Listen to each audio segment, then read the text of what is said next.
As expected by most economists, the stock market is currently crashing as a direct result of Donald Trump's global tariff scheme that he announced yesterday. And Fox News and other conservative outlets are publicly panicking, even as they are desperate to try to give Trump the benefit of the doubt. It's just not working. But before we unpack all that, if you end up liking this video and you want to support the channel, please be sure to hit the like, subscribe, and alert bells before you go.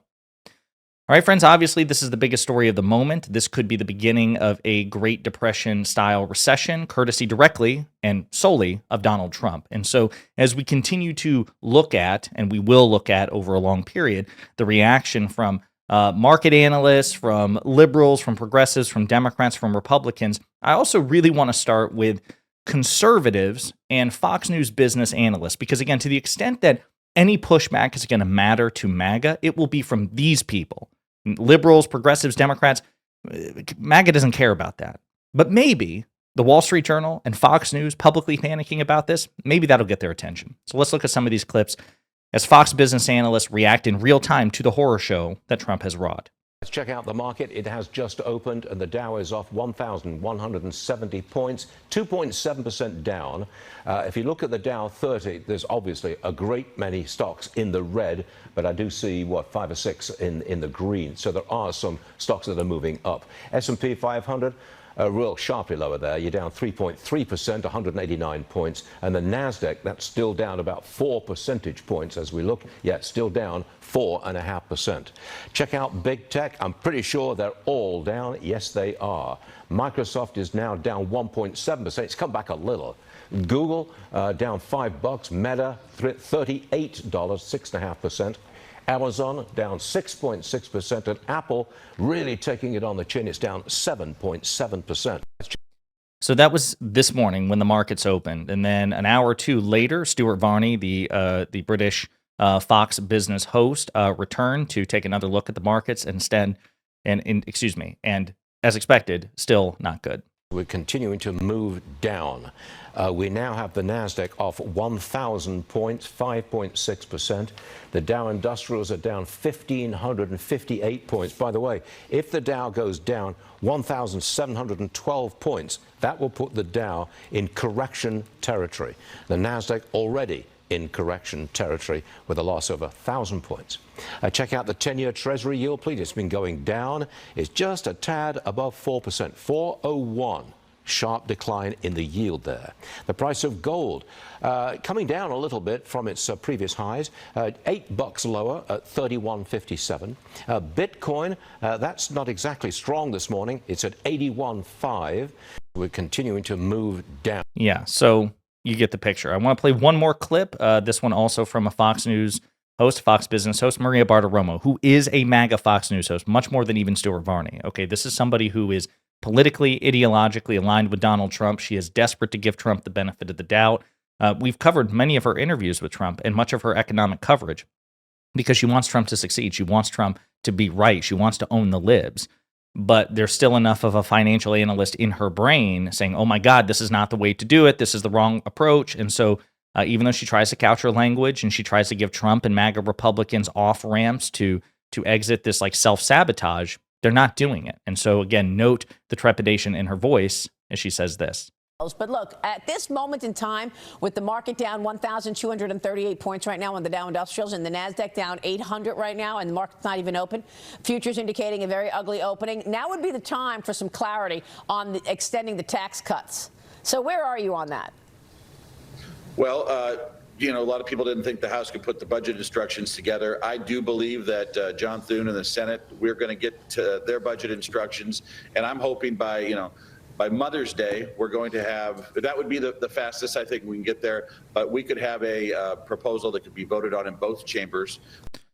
So he can't even look at the camera, that guy, by the way. Like, they are so despondent over this incredibly stupid decision by Donald Trump, this reckless, brazen, stupid decision. Obviously, the stock market is not the only macroeconomic metric of consequence. It is the preferred macroeconomic metric of most Republicans and conservatives. Donald Trump himself would constantly appeal to the stock market during his first term as an indicator that the economy is doing well. Sean Hannity, another MAGA Fox News host, again, look at that stock market, look at that stock market. Then when the stock market performed poorly under Donald Trump during COVID, then, well, who cares about the stock market? Again, unprincipled, hypocritical losers who should all be made fun of. But the point is that there is a longstanding tradition that conservatives appeal to the stock market. And listen, at the same time, I don't want to minimize the importance of the stock market, because if you have retirement, if you have a 401k, it is tied directly into the health of the stock market. So this is not good news, right? Yes, you also have to look at unemployment, GDP. Those are arguably even more important macroeconomic metrics, which could also, as a consequence, struggle of this. I mean, the projection is that unemployment will increase. We're already seeing reports that people are laying off. I think it was Stellantis. I just read a report that they laid off 900 workers just today as a consequence of what Trump did. So again, we're probably going to see unemployment tick up. GDP growth was already projected to contract as a consequence of Trump's plan. So all the major macroeconomic metrics are likely to get hit. But the stock market not doing well, it doesn't just hurt rich people. If you have 401ks, if you have retirements, it's going to be impacted by this. So I do want to close again with another right-wing publication, a sister publication of Fox News, the Wall Street Journal. This is their editorial board writing this: Trump's new protectionist age. Blowing up the world trading system has consequences that Trump isn't advertising. Trump unveiled his new Liberation Day tariffs on Wednesday, and they are part of a large step towards a new old era of trade protectionism. Assuming the policy sticks, and we hope it doesn't, the effort amounts to an attempt to remake the U.S. economy and the world trading system. All details aren't clear as we write this, but Trump's tariffs look like reciprocal in name only. First, he's hitting every nation in the world with a 10% baseline tariff to sell in the U.S. market. For those he calls bad actors, he's adding up the country's tariff rate on U.S. goods, plus an arbitrary estimate of the cost of its, quote, currency manipulation and non-tariff barriers. He then takes that total number and applies half of that in tariffs on the country's exports to the U.S. He's hitting China with a 34% tariff, but our Japanese friends will pay nearly as much at 24%. The European Union gets whacked with 20%, India with 26%. We'll assess the details further in coming days, but for today, let's consider some of the consequences already emerging in this new protectionist age. New economic risks and uncertainty. The overall economic impact of Trump's tariff barrage is unknowable, not the least because we don't know how countries will react. If countries try to negotiate with the U.S. to reduce tariffs, the damage could be milder. But if the response is widespread retaliation, the result could be shrinking world trade and slower growth, recession, or worse. There will certainly be higher costs for American consumers and businesses. Tariffs are taxes, and when you tax something, you get less of it. Car prices will rise by thousands of dollars, including those made in America. It's a big one. Trump is making a deliberate decision to transfer wealth from consumers to businesses and workers protected from competition behind high tariff walls. Over time, this will mean the gradual erosion of U.S. competitiveness. Tariffs that blunt competition invite monopoly profits while reducing the need to innovate. This is the story of the American steel and car industries in the 1950s and 1960s, before global competition exposed their deficiencies. Harm to American exports. One longtime U.S. trade goal has been to expand markets for American goods and services. Administrations of both parties pursued trade deals, bilateral and multilateral, to do so. Apollo Global Management says 41% of S&P 500 firms' revenue comes from abroad. Trump's unilateral tariffs blow up those arrangements and invite retaliation. U.S. exports will suffer directly from retaliatory tariffs, and they will suffer indirectly as other countries strike trade deals that give preferential treatment to non-U.S. firms. Think of Brazil's soybean bonanza after Trump's China tariffs in his first term. A bigger Washington swamp. Tariffs impose costs that businesses will want to avoid. They will thus be a windfall for Beltway lobbyists as companies and countries seek exemptions from this or that border tax. Trump is saying there will be no tariff exemptions, but watch that promise vanish as politicians, including Trump, see exemptions as a way to leverage campaign contributions from businesses. Liberation Day is buy another yacht day for the swamp, and I want to focus on that one for just a second.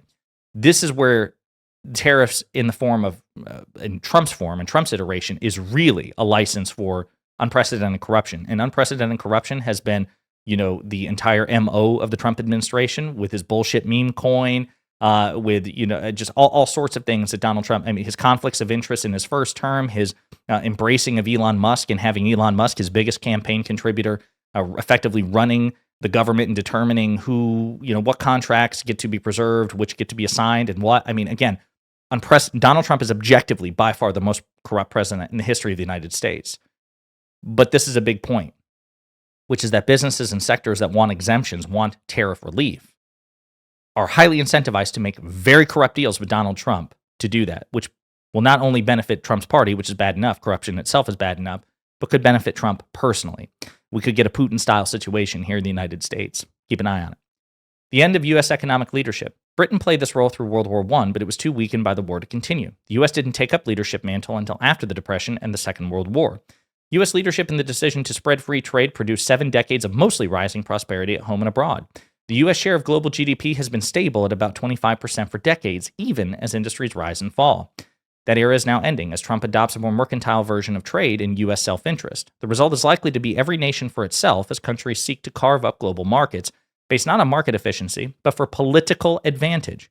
In the worst case, the world trading system could devolve into beggar thy neighbor policies, as in the 1930s.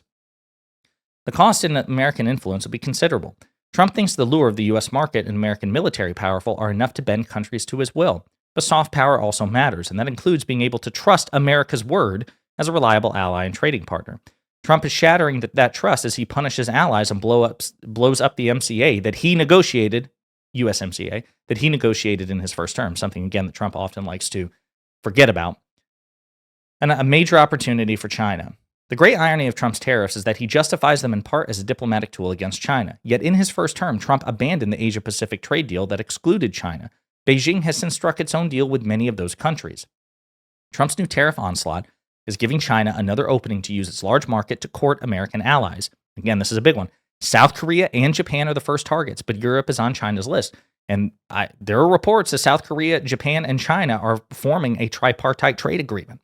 And Japan and South Korea have not gotten along in years. President Biden made enormous headways with a South Korea, Japan, Australian tripartite military agreement to try to blunt China's influence, and Trump has potentially just destroyed all of that. Closer trade ties with China, amid doubts that access to the U.S. market, will make these countries less likely to join the U.S. to impose export controls on technology or to ban the next, I'm going to butcher that word, Hawaii? I almost said Hawaii. This is far from a comprehensive list, but we offer them as food for thought as Trump builds his new protectionist world. Remaking the world economy has consequences, and they may not all add up to what Trump advertises as a new golden age. That is from the conservative sister publication of Fox News, The Wall Street Journal. Again, we're going to be covering the economic and political fallout of Trump's tariff regime. It's again, the new big story. And I just want to start there, though, that, again, Fox News host, conservative financial analysts, people are publicly panicking about this, as well they should. And in the meantime, let me know what you think in the comments.